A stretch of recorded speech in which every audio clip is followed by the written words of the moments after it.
Ձեր կարծիքով որ քաղաքական գործիչն է ամենաշատ բռնության կոչերը անում։ Ճիշտ ասած, չեմ հետաքրքրում, թե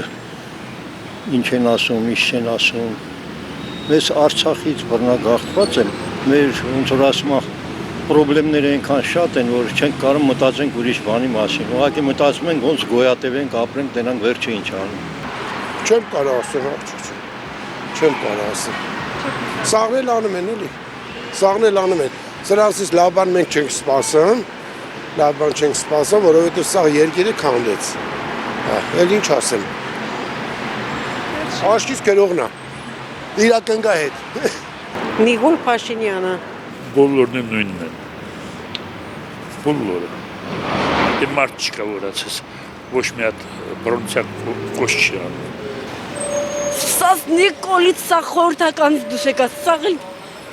շաներին։ Ազիջան քաղաքականությունից գործ չունեմ, չեմ կարող։ Որ ճիշտ ասեմ, այտենց չեմ հետևում քաղաքականությանը, նամանավանդ այն մարդկանց ովքեր որ բռնի ինչ-որ բաներ են քարոզում, sense խոսում, չեմ կարող ասեմ այդ բանը։ Ազգային ժողովի մթնոլորտը ընդհանուր հաշվով այնքան կեղտոտ է, որ մեկը ես առհասարակ հեռու եմ մնում իրանց որևիցե ինչ-որ մի բանը դիտելուց, որովհետև այդ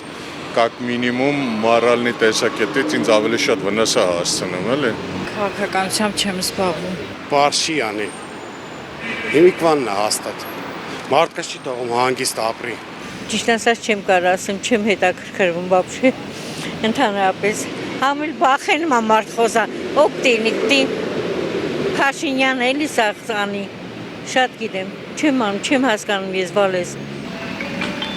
Նիկոլ Փաշինյանը։ Մեկ ցեզություն ոչինչ չէ։ Բնանք եթե հանգարս առաջին չներ երկրորդը չերնի։ Հենց որ իրար հավասար են։ Ես ինստանա ճիշտ եմ պատասխանում։ Գովելի չի, ցանկալի չի։ Բայց մենք էլ ինչ-որ Ես вообще տելևիզոր չունեմ ու չեմ նայում հետաքրքիր չէ։ Արդեն պարզ չի ողա, չեմ ուզում անունը տաս։